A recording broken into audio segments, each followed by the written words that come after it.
he and at the time, he on Facebook there was some communication with us, and he quoted a scripture.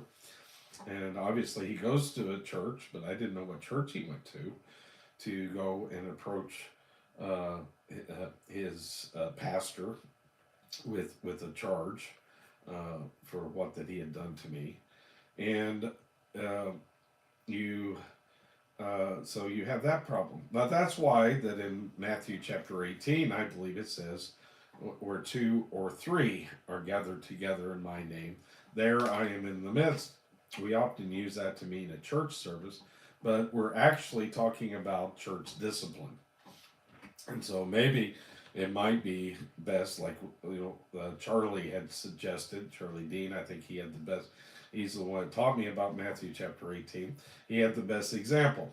Is maybe your pastor, and their pastor, and maybe a neutral pastor get together and allow them to adjudicate uh, between you, and you come to a legal agreement that's binding. If they try to take it to the courts, then they can't, because you have settled the matter between for whatever the adjudication was of the three pastors.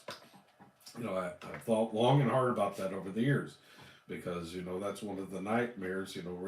Really, he's talking to the church at Corinth, but now we have the First Baptist Church in Corinth, the Second Baptist Church in Corinth, the Methodist Church of Corinth, Presbyterian Church of Corinth, Lutheran Church of Corinth, then the Glory Land Church of Corinth. We have the Grace Church of Corinth. We have the Creek Church of Corinth. We have we have 100 churches in Corinth.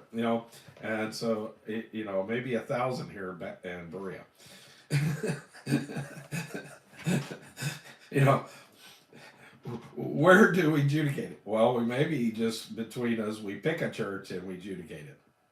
But I don't think that most people are like-minded. And as I found, my friend Bill says that we make that sort of an excuse. Well, they're not saved. Is why that we adjudicate it through the secular system. But but in a lot of cases that may be true.